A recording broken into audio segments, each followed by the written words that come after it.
Jean William Fritz Piaget fue el creador de la epistemología genética. Es importante considerar que el uso del concepto genética no se refiere tanto al campo de la biología que estudia los genes, sino a la investigación de la génesis del pensar en el humano. Aunque ciertamente se puede decir que Piaget sí reconoce que tal génesis del pensar tiene en gran proporción patrones que derivan de los genes. Sin embargo, uno de los descubrimientos de Piaget es que el pensar se despliega desde una base genética solo mediante estímulos socioculturales, así como el pensar que se configura por la información que el sujeto que va recibiendo, ¿no?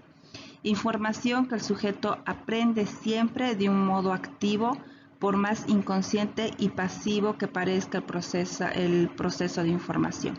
Entonces, esta epistemología genética tiene dos vertientes. De la epistemología, que si bien es la ciencia que estudia las ciencias, para Piaget también es la investigación de las capacidades cognitivas, y la genética, que no solamente tiene que ver con el campo de la biología que estudia los genes, sino con la investigación de la génesis del pensamiento humano.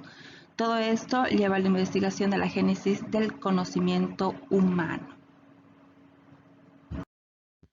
Jean Piaget termina sus estudios en biología y comienza su atracción hacia lo que es la psicología con los discursos de Sigmund Freud y de Bühler, un psiquiatra que se estaba desarrollando esas teorías en Francia. Cuando él se traslada a Francia, comienza a tener unos trabajos en la escuela de Alfred Binet.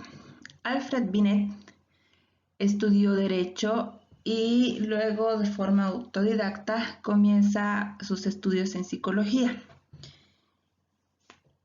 Alfred Binet también llegó a trabajar con Charcot y Bühler en una primera instancia, donde comenzaron a hacer ciertas investigaciones que tenían que ver con la hipnosis.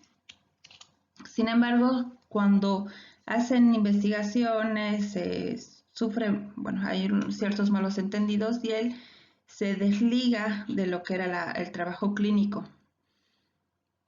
Cuando nacen sus hijas de Alfred Binet, comienza a comprender cómo es el tema del desarrollo.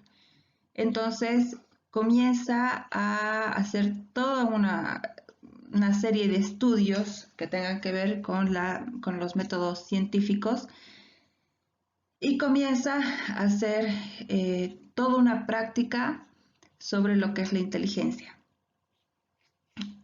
Inclusive, Binet es el que realiza por primera vez una escala de la inteligencia bajo los criterios de comprender que la inteligencia es una capacidad abstracta y múltiple, donde lo importante es que el niño llegue a realizar las tareas concretas y que sean adecuadas para su edad. Esta formulación de un test lo hace junto a su colaborador Teodoro Simon, y de ahí sale el test Binet-Simon.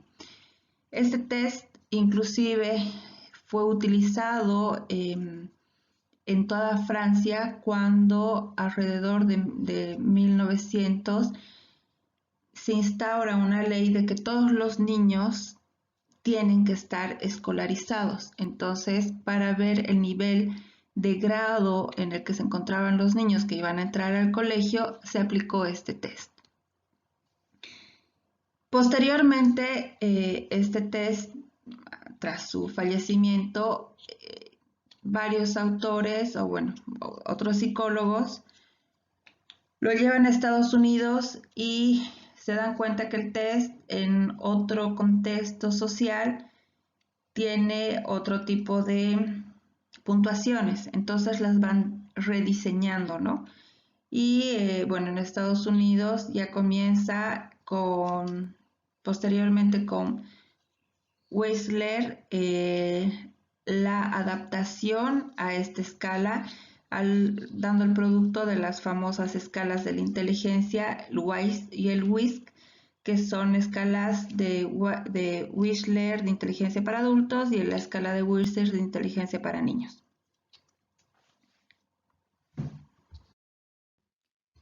La influencia de la teoría de Binet sobre Piaget va a ser muy decisiva, porque en los test de Binet va a plantear, por ejemplo, que un niño de 6 años que pase las pruebas correspondientes a su edad, pero no más presentará una edad mental de los 6 años.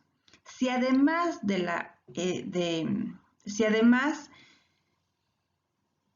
hace correctamente otras consignas de la prueba y va avanzando a otras más complejas, el niño demostrará una edad mental superior a la que le corresponde y por tanto presentará un desarrollo intelectual precoz. Si por el contrario no consiguiera alcanzar en la prueba lograr las consignas para su edad, indicará que el niño posee una edad mental inferior a la correspondiente. Es decir, no ha alcanzado el nivel de desarrollo intelectual acorde a su desarrollo físico y por lo tanto presentará algún tipo de retraso. Y que esto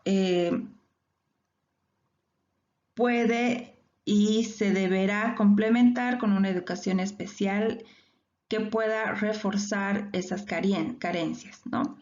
Entonces, cuando Piaget comienza a aplicar y calificar algunas tareas del test de inteligencia de Binet y Simon, Piaget notó que los niños y jóvenes daban respuestas equivocadas a ciertas preguntas, pero que estos errores eran consistentes y obedecían a una cierta regularidad que merecía atención.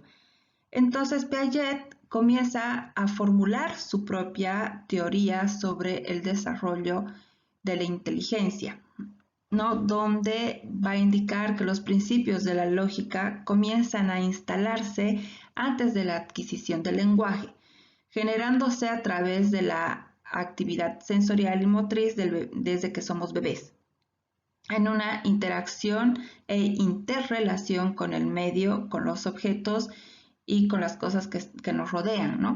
Especialmente con el medio sociocultural. Este último este último postulado de entender que el desarrollo intelectual tiene que ver con la interrelación del medio sociocultural, ya deviene del estudio y otro tipo de influencia que va a tener de Vygotsky, que es un psicólogo ruso. En un artículo titulado Génesis y estructura de la psicología de la inteligencia, Jean Piaget nos da las claves fundamentales de sus concepciones sobre el desarrollo de la inteligencia. El desarrollo del psiquismo, al igual que el orgánico, va a decir que van a buscar siempre el equilibrio. El desarrollo es definido por Piaget como el pasaje de un estadio de menor equilibrio a otro más complejo y equilibrado.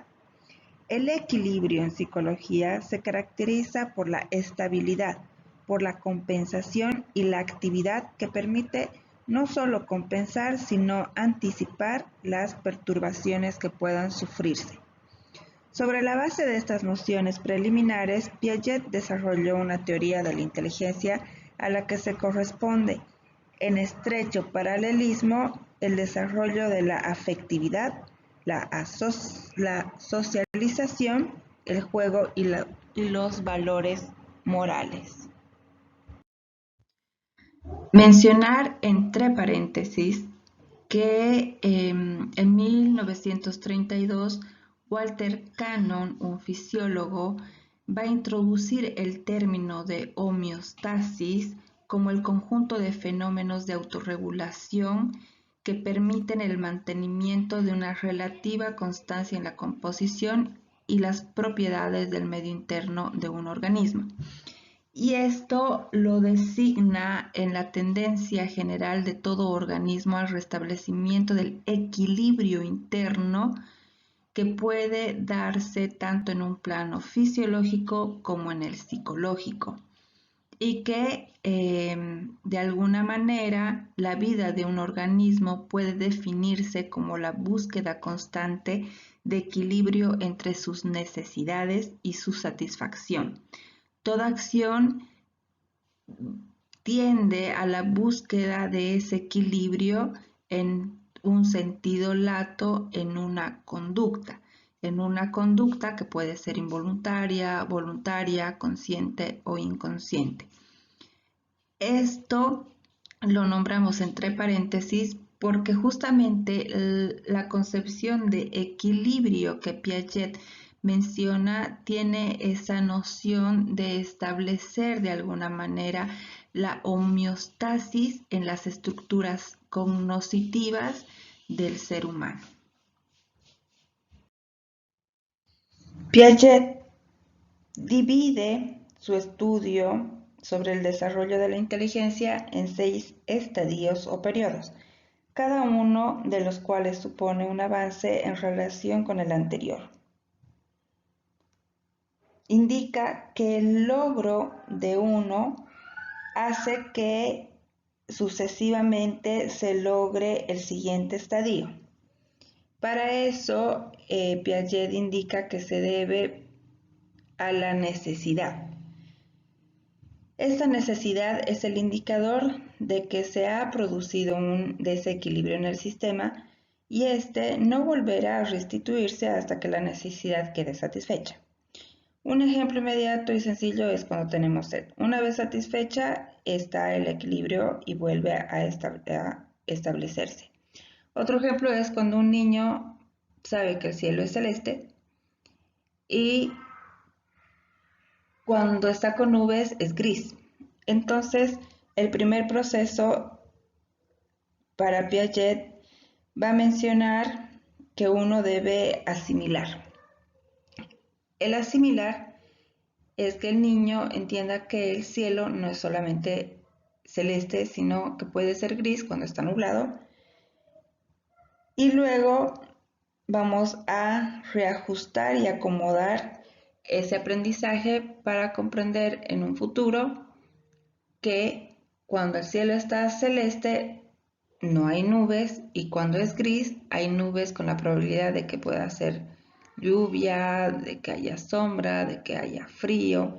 Entonces, Piaget va a señalar eso, ¿no? Que una vez se restituya el equilibrio, este tiende con cada estadio superior a ser cada vez más estable y va a construir un nuevo aprendizaje y puede irse avanzando con el camino de la madurez fisiológica y psicológica. Por eso Piaget plantea estos dos términos importantes, que es de asimilar el mundo exterior a nuevas estructuras constituidas y a reajustar o acomodar estas a los objetos externos. Piaget, cuando habla nuevamente de de asimilar las cosas, es de poder, poder aumentar, digámoslo así, nueva información a esos conocimientos previos que ya teníamos sobre algún objeto o alguna situación. Y acomodar viene a ser de que nosotros, una vez asimilado esa situación o esa información, ya la podamos utilizar en otro contexto y en otro momento, porque ya está dentro de esos esquemas predeterminados o en nuestras estructuras ya constituidas como conocimientos previos. Cuando pasa esto, Piaget va a decir que está ocurriendo una adaptación. Nombra adaptación y es utilizado para indicar el equilibrio de estas asimilaciones. Por lo tanto, podríamos concluir que la organización mental del adulto se produce en el desarrollo de un equilibrio que, de un estado más precario, conduce a otro más duradero, más adecuado a la realidad y con más madurez fisiológica y psicológica.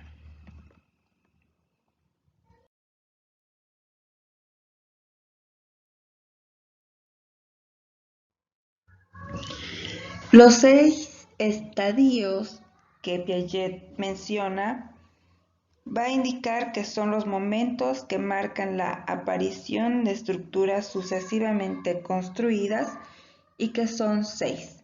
El estadio de los reflejos o montajes hereditarios, al que corresponden las primeras tendencias intuitivas y las primeras emociones.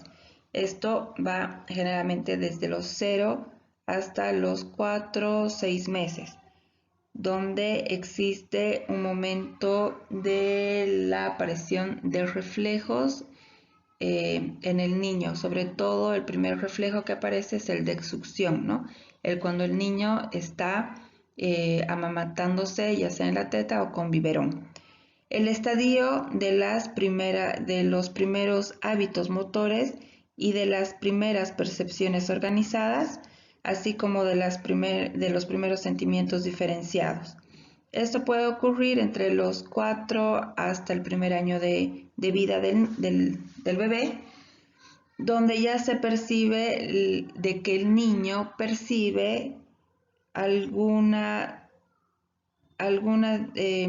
diferencia cuando ve al ser conocido, que generalmente es la madre, y cuando está un extraño, ¿no? Entonces ya hay unos primeros hábitos motores de sonreír o de esquivar, por ejemplo.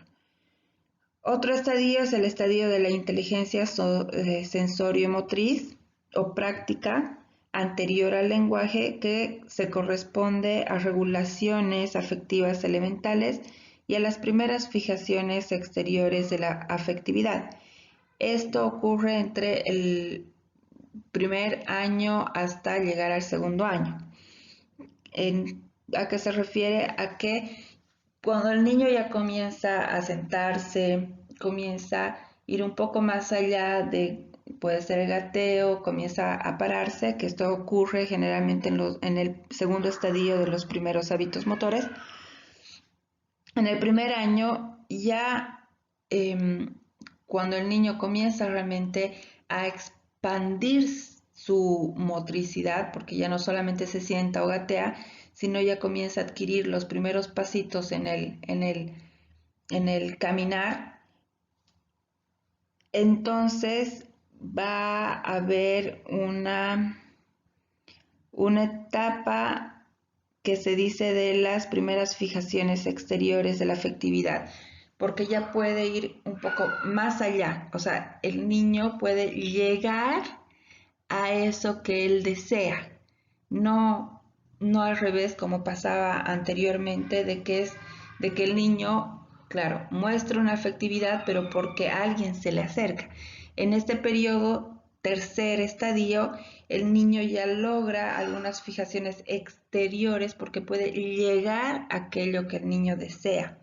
El cuarto estadio es el estadio de la inteligencia intuitiva, de los sentimientos interindividuales espontáneos y de las relaciones sociales de sumisión hacia el adulto, ¿no? Y esto ocurre entre los 2 a los 7 años, donde el niño ya va a adquirir cierto control del movimiento del cuerpo, adquirir el lenguaje y, bueno, como muy bien dice el concepto, ciertos sentimientos interindividuales espontáneos, ¿no? Donde el niño comienza un periodo que en la misma teoría es un periodo de egocentrismo, donde todo es él, y esos sentimientos espontáneos son todavía un autoaprendizaje, ¿no? Él todavía está experimentando cosas que va que va a experimentarlas hacia afuera. El quinto estadio es el estadio de las operaciones intelectuales concretas, donde ya hay una aparición de la lógica y de los sentimientos morales y sociales de cooperación. Esto ocurre entre los 7 a 12 años de edad. ¿Qué es lo que pasa en este momento? Sobre todo con el tema escolar, ya se puede ver que hay otro tipo de juego más interactivo y social. Entonces cuando dice aparición de la lógica, quiere decir que comprende más allá de entender los turnos, digamos, ¿no? Porque cuando son chiquititos, hoy en día lo que se enseña en guardería, en el colegio, en la casa, es que primero uno, luego el otro, para que compartan, digamos, un juguete. Pero a los 7 años comprenden el porqué de la necesidad de compartir. Entonces ya no es algo tan intuitivo como lo hacían en un estadio anterior de algo espontáneo, intuitivo, de algo que es inclusive controlado por los adultos. En cambio, en el estadio de operaciones intelectuales concretas, ya comprende esa lógica de poder compartir, de poder tener cierta secuencia en los turnos, por ejemplo, del uso del celular, el uso de la tele, la hora de hacer ejercicio, la hora de hacer tareas, inclusive la lógica de por qué uno tendría que lavarse los dientes después de comer, lavarse las manos antes y después de, no sé, de tocar a un animal o de salir hoy en día, ¿no?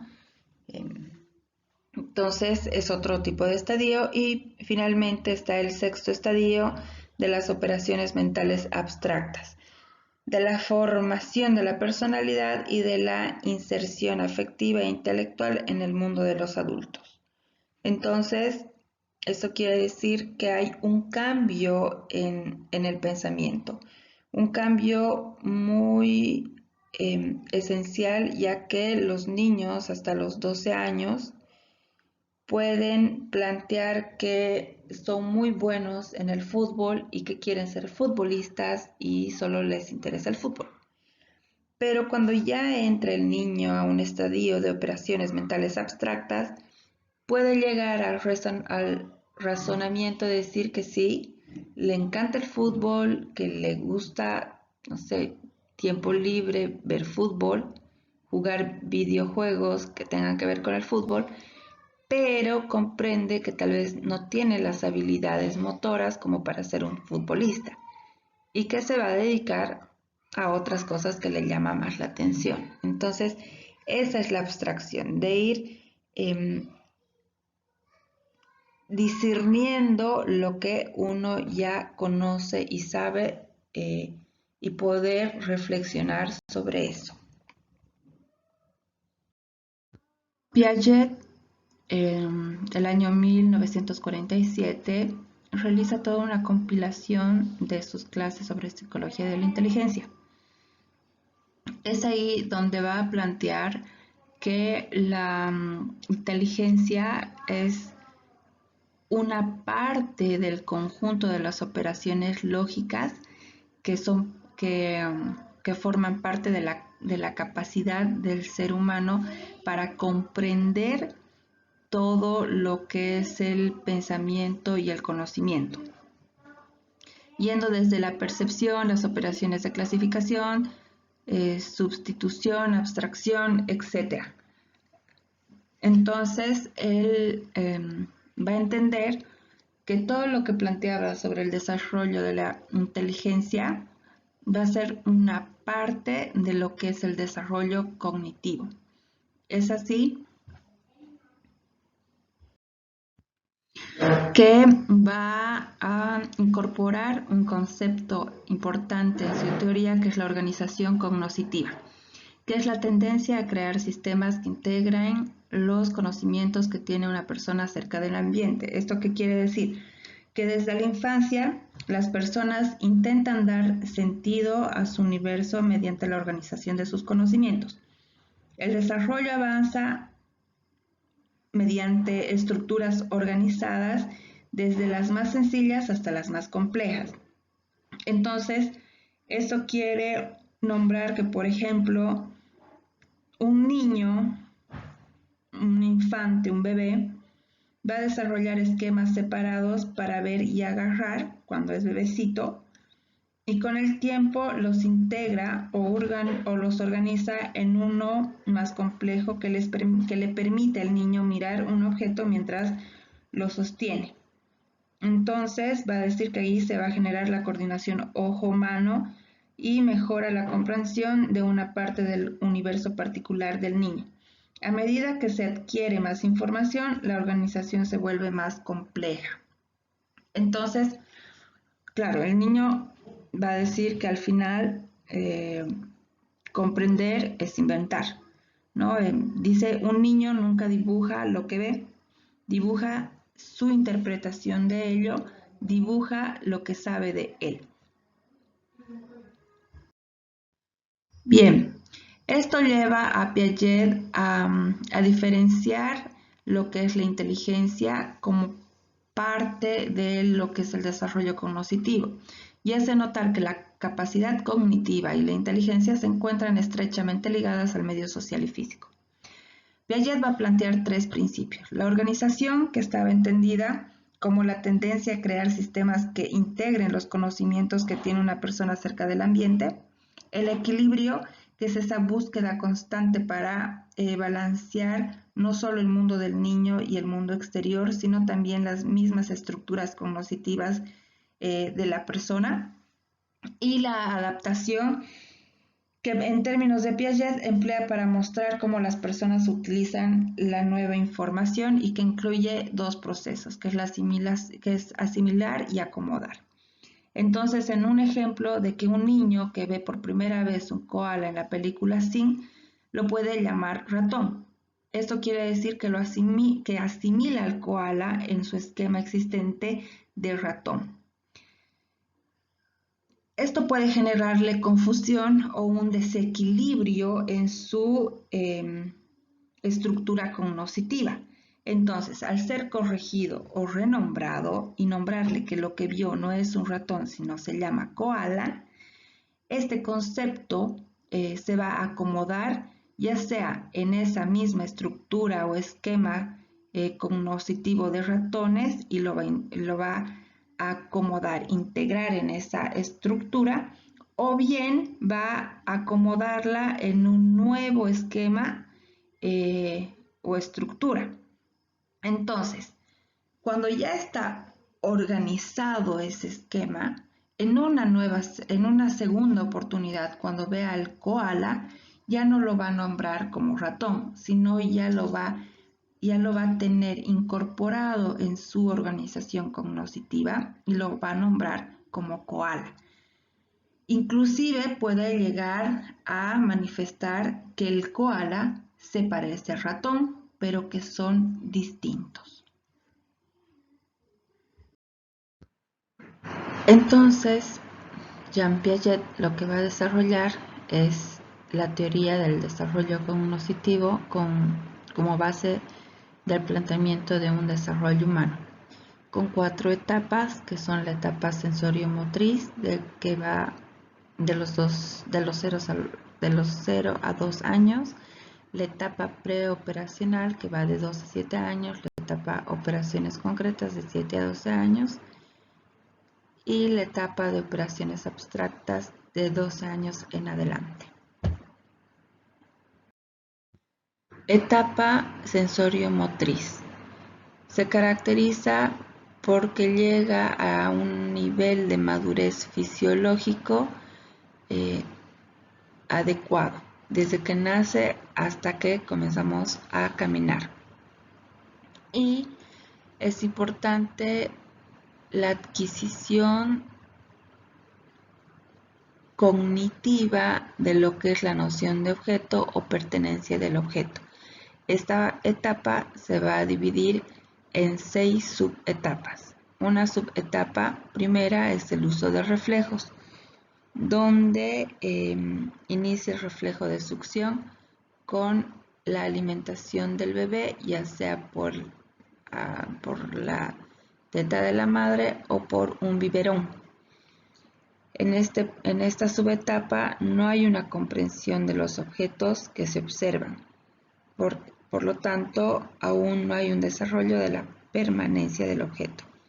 Una etapa o subetapa 2 es desde el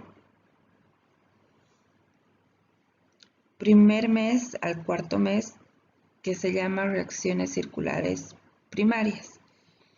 En esta etapa comienza a ver la manipulación de los miembros con la prensión, ya sea del dedo de la madre, por ejemplo, y en este caso comienza a haber una coordinación de la información sensorial, como por ejemplo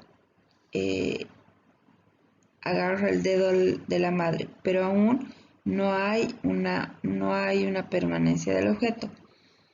Hay una subetapa 3 que va desde los 4 a los 8 meses, que se llama reacciones circulares secundarias, en la que hay una repetición de acciones, como por ejemplo el llevarse el dedo a la boca cuando ya experimenta los alimentos. Aquí puede existir una muestra de permanencia parcial del objeto, porque el niño puede buscar un objeto escondido a medias, ¿no? Hay una subetapa 4 que es la coordinación de esquemas secundarios, donde ya existe un gateo o una locomoción. En este sentido, el niño ya buscará objetos cuando se los esconde, aunque puede haber alguna distracción y busca otros objetos. La siguiente subetapa, la quinta, son las reacciones circulares terciarias, donde existe una torpeza motora y el niño ya comienza a dar sus primeros pasitos, denominado marcha. Aquí es cuando la permanencia del objeto se puede dar, ya que el niño busca el objeto donde piensa que lo ha visto por última vez y no lo busca donde ha sido escondido. Y una subetapa 6, que son las combinaciones mentales, donde ya existe una presencia de fuerza y destreza motora y hay una capacidad de la carrera, denominada como un movimiento más rápido al caminar. En este periodo o en esta última subetapa de la etapa sensoriomotriz, se puede determinar que hay un discernimiento de comprender la permanencia del objeto, ya que es capaz de inclusive nombrarlo y poder buscar en aquel lugar que lo vio por última vez y en aquel lugar donde piensa que la persona adulta con el que está jugando lo haya escondido. La segunda etapa es la etapa preoperacional, donde comienza a existir un juego simbólico, en el sentido de que ya comienza a haber la adquisición del lenguaje y poder interactuar con el medio a través de conceptos y palabras. Hay la introducción del esquema corporal con la asignación simbólica de las partes del cuerpo y de poder nombrar aquellas partes.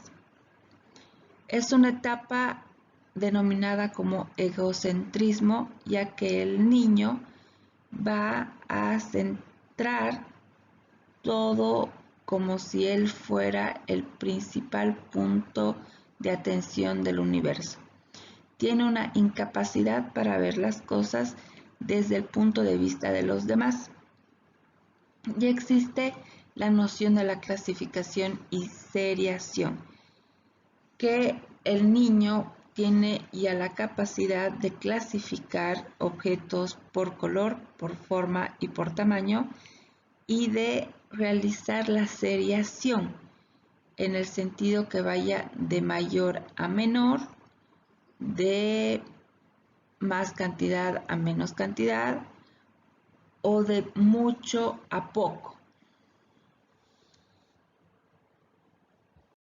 La tercera etapa es la etapa de operaciones concretas, donde existe un juego imaginativo en la que ella incorpora ciertas reglas y,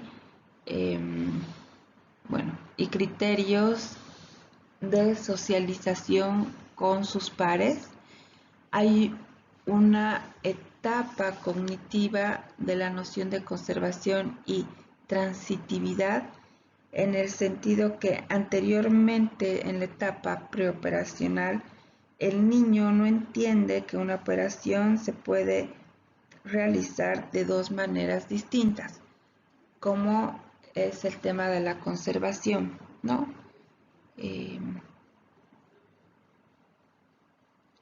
El ejemplo clásico es el de los vasos, donde dos vasos contienen la misma sustancia de agua y que un vaso, cuando la sustancia de un vaso es vertida a otra forma de vaso, el niño en una etapa preoperacional va a indicar que hay una diferencia, que no son iguales. En cambio, en la etapa de operaciones concretas, cuando existe la noción de conservación, el niño va a comprender que aunque se cambie de envase, sigue siendo la misma cantidad. Entonces, la conservación se entiende a la estabilidad de los volúmenes de la sustancia, al peso, a la longitud y a la cantidad de materia. Y la transitividad quiere decir al cambio de lugar, aún siendo la misma cantidad o el mismo tamaño o la misma longitud. Y existe un proceso de descentrar, que significa que pueden tomar en cuenta todos los aspectos de una situación en lugar de concentrarse en uno solo. Esto tiene que ver con la capacidad de comprender el punto de vista de los demás y les permite comunicarse de una forma más efectiva y ser más flexibles en su pensamiento, lo que no pasaba en la etapa preoperacional con el sentido del egocentrismo. Y por último, la cuarta etapa es la etapa operacional formal abstracta.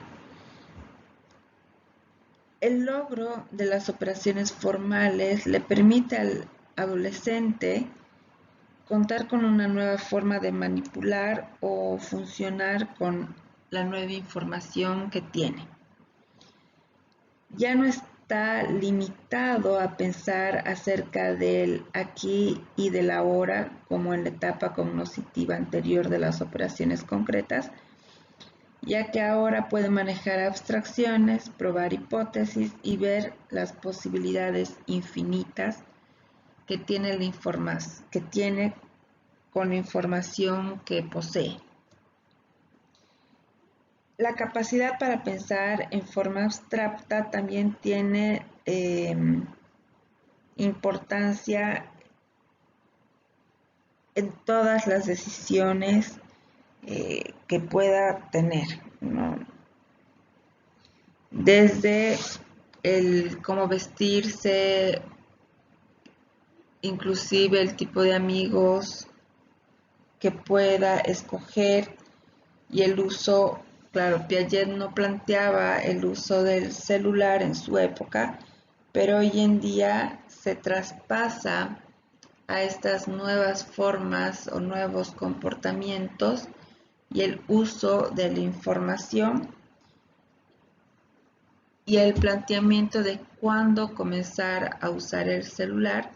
Se sugiere siempre que es a partir de 12 o 13 años cuando el ser humano, el niño que ya es adolescente, está en una etapa operacional formal abstracta donde es capaz de comprender la probabilidad de las cosas y la comprensión de ciertos conceptos abstractos sobre lo que está bien, está mal, lo que es peligroso, lo que no es peligroso, e inclusive comprender la relación y la interacción que se pueda dar con el uso, por ejemplo, de las redes sociales.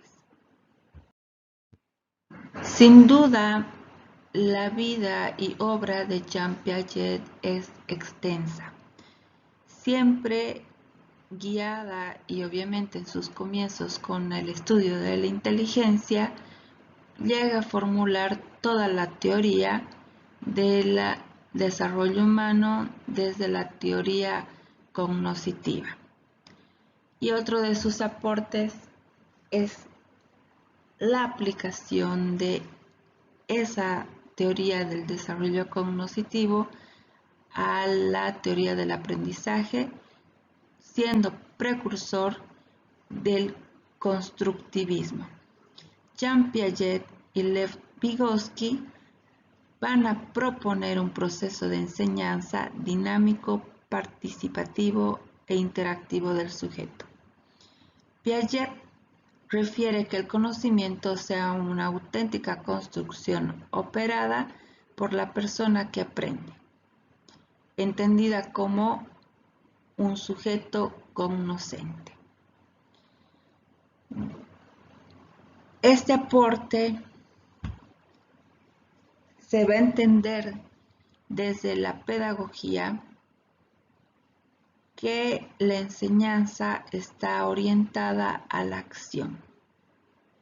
Jean Piaget, en una de sus frases célebres, va a plantear que el principal objetivo de la educación es criar personas capaces de hacer cosas nuevas y no solo de repetir lo que otras generaciones hicieron.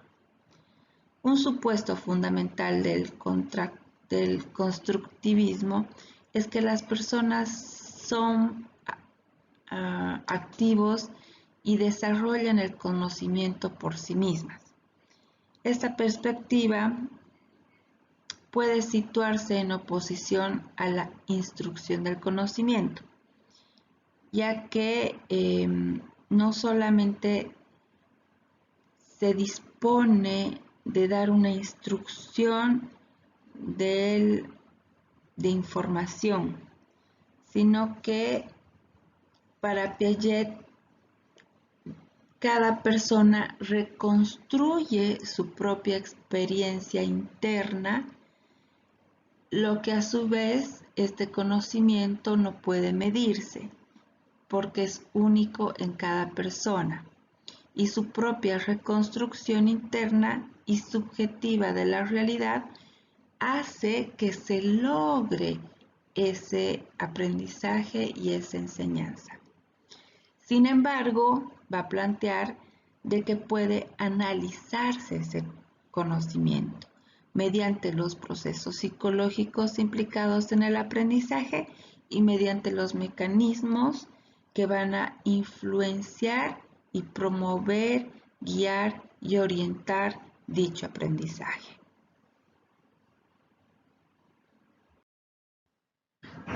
Todo el legado de Jean Piaget de comprender que el niño tiene una lógica para resolver los problemas, termina su teoría indicando que todo se construye.